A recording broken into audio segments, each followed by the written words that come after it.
So I know you guys are probably, I get you out of the sun so you're not looking at that glare, been asking about, you know, how much did the thing cost? How much did it cost to fix it? Well, for the drive belt, the park brake mechanism, and 2 new door locks. You can see there's fresh oil on that.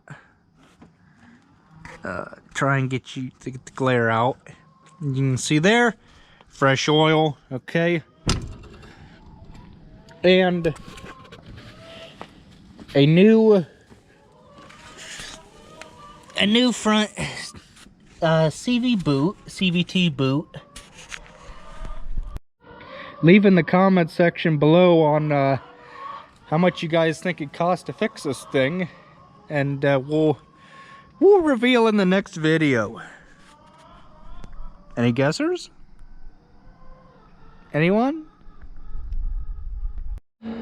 We are about 80% ready for harvest. We just put the combine to store it for right now. I got the grain cart hooked up the other day, as you guys seen. It's an Easy Trail, I think 510, so it is 510 bushel.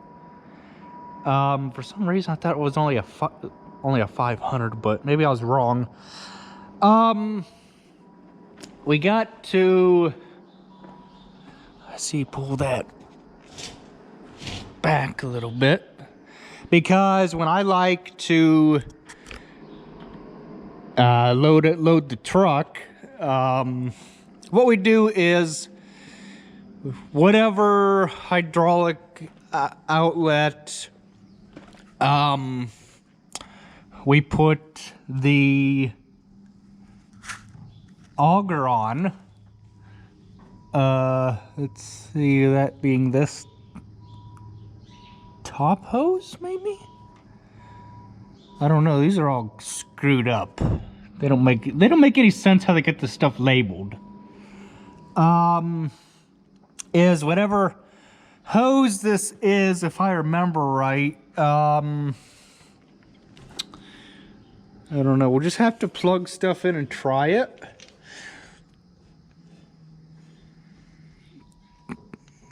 So right does go on red, I do know that much.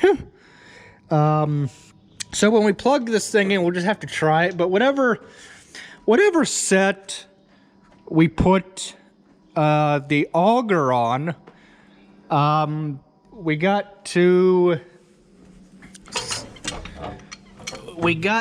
slow down the SCVs, and that's these guys back here with these little handles here. You rotate them one way or the other to speed up or slow down the implement that you're wanting to use on that selected outlet. And in this case being the auger, which I'll probably want it on the top set, because the slide, you got to be able to hit that thing quick. You don't want the auger on the inside and bump that by accident and still have the PTO running when you thought you'd hit the slide. I've done that before and got the flighting out of time, and it is not fun trying to get the flighting back in time. Oh. So, yeah, then we just got to grease it. I didn't hook the PTO up or nothing like that. Because we gotta grease it. We did flip the PTO over from 540 to 1,000. There's a snap ring you gotta take out. 1,000 versus 540. On 540 shaft, The splines are they're a lot bigger and they're a lot further apart. The 1000, they're closer together, so you just take it out, spin it around, and shove it back in for 540, and then for 1000 you take it out and do the opposite. We got to get the grain head out. I don't know if it needs serviced or not. I don't think it does. It's just one of those deals. This has got the Contour Master on it, or the Field Tracker, as some of you guys have probably known. And so it does the feeder house. It has lateral tilt and all that. Let's see, does that look bent to you guys? Look at that.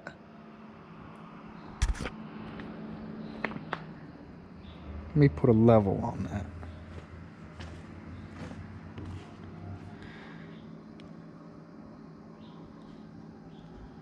Either that or the cylinder on the reel is it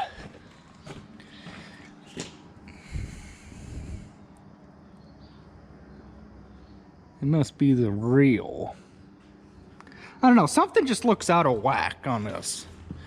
Must be the ground or something, but don't that look like the back end of the cart? I don't know. It just looks weird. Maybe it's just the way I'm looking at it. So I don't know what the 6120 is gonna do. I'd like to put it on the auger, but I know Dad will have a fit if I do that, because it's too nice of a tractor to do auger duty with. The Heston, it has done auger duty, but since we went and bought that 6120, the pig mover has been on the Heston since spring, and it has not left that tractor. So I guess when you buy one more tractor, you can leave stuff hooked up like that, which that is how it should be anyhow on a farm. You should have enough tractors for every piece of equipment. So when hay season comes, the 6120 can set on the tedder. The 7800 can set on the disc bind, or the 7810. Or the 7200 can set on the disc bind, and this can set on the round baler. And the 3010 can set on the rakes, and the 4020 be hooked up to the square baler. That's just how it should go in my mind, but I know that don't happen in Dad's mind. I went and put the CB in this thing the other day because, well, we got the grain cart hooked up. Might as well put the CB in it. I guess Dad didn't want it down there where I had put it.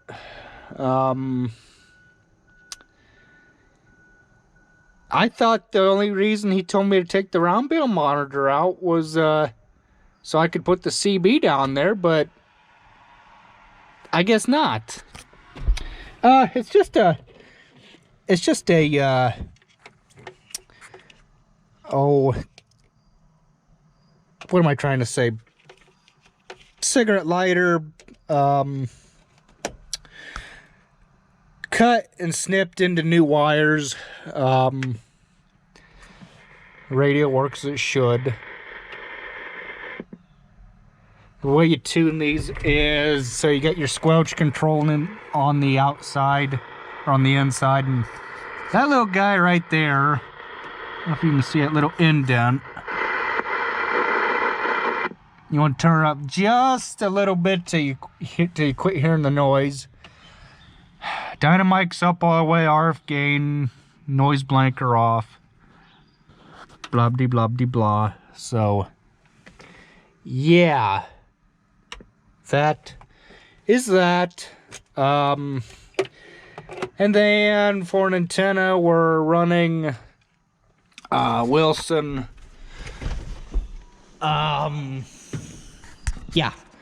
Wilson magnetic mount antenna. All we done was just took the bolt out of here, welded bolted a piece of metal to the cab, stuck the antenna there, and away it goes.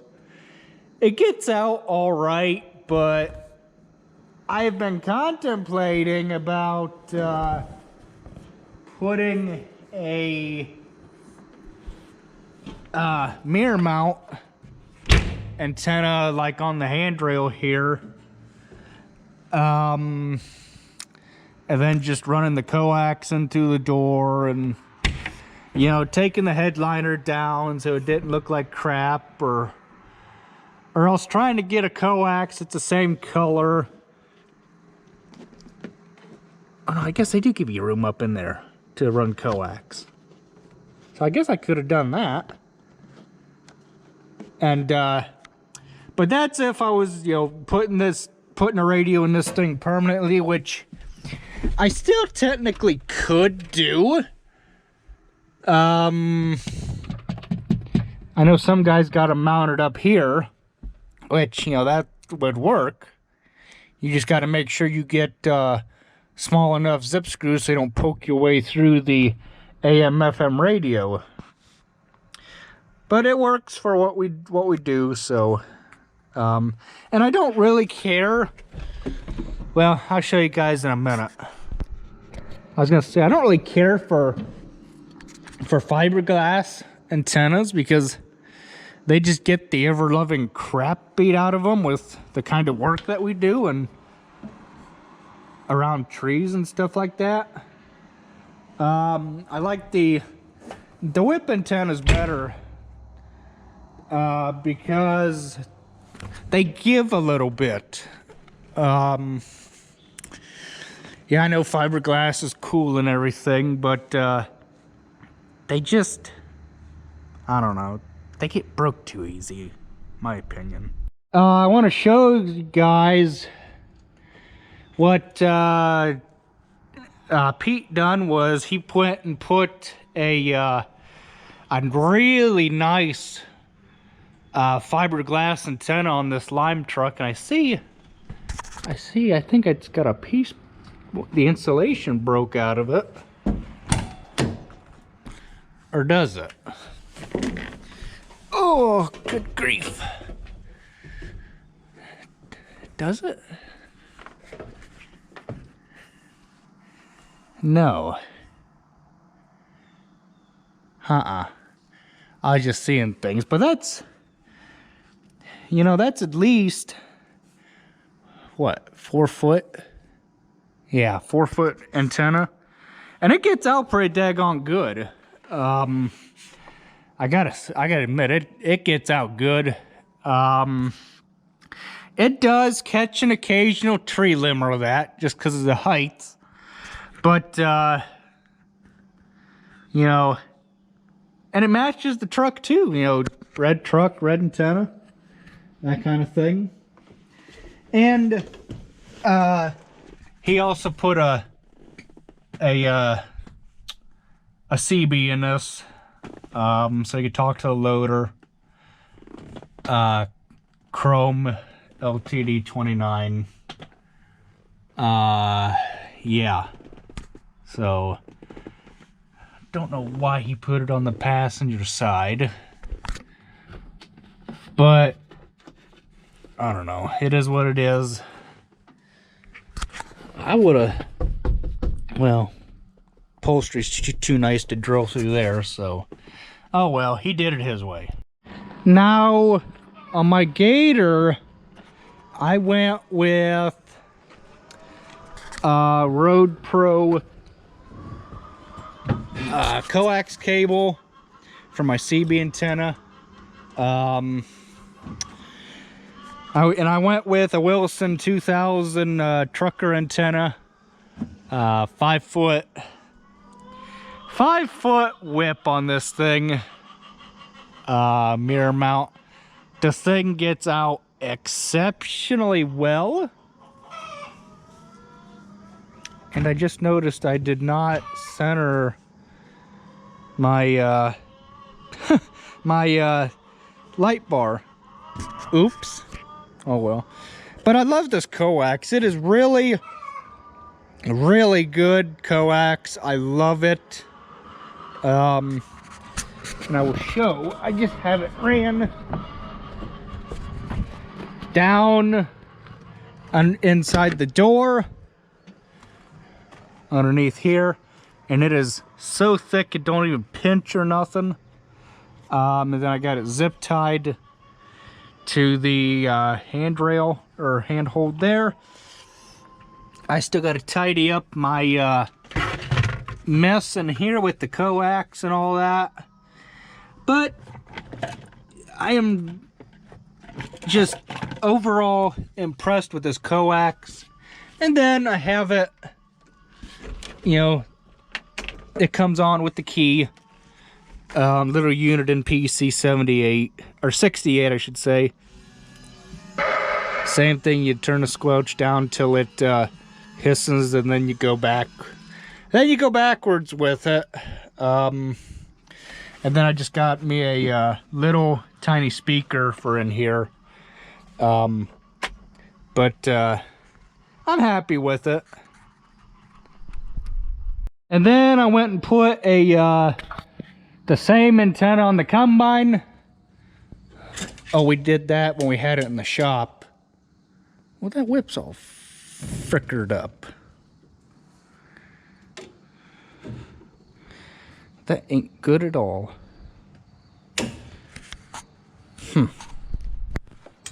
Well, I straightened it out the best I could. Still got a little bit of kink in it there. But shoot, it gets out.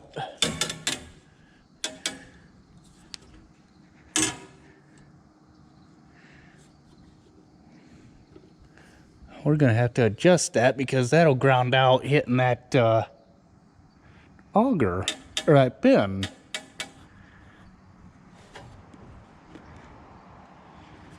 I'm gonna have to do that. But this one gets out really well because of where it's mounted. But I gotta come up with somewhere different to put the darn thing. Decisions. Where do you guys think I should put it? Duh. Hey guys. The mirror wasn't adjusted. Duh. Oops. There.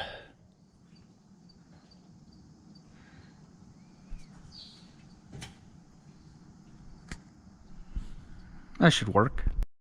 So let me know if you guys have any advice on where I can put the antenna on the combine, because where it's at now, it gets out really good, but it gets the ever-loving crap beat out of it with trees. Yeah, so I had thoughts about moving it down on the handrail there, but the mount won't fit around the handrail there, so not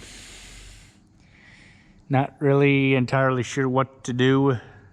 I just don't like seeing stuff get broken, but that's a fact of farming. Stuff's gonna get broke, and then you wonder why it don't work. So hope you guys enjoy this video. Thanks for watching. 2021 harvest videos to come.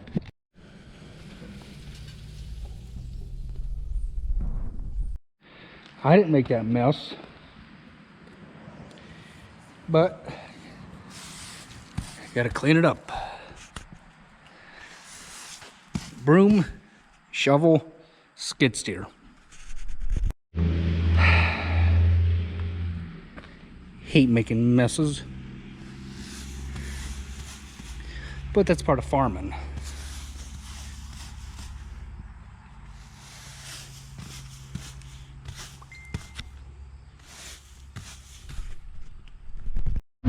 Holy crap! Somebody really didn't clean that card out. Wowee!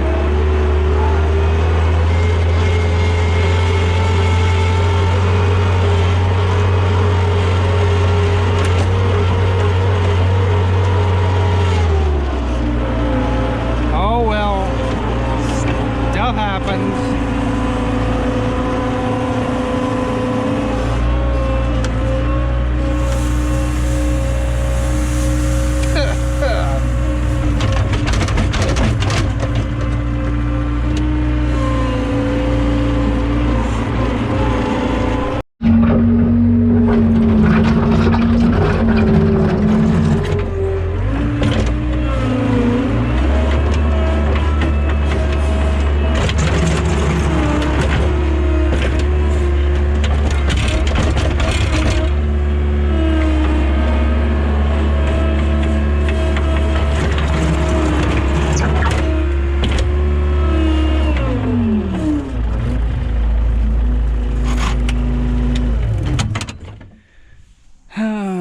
Boy.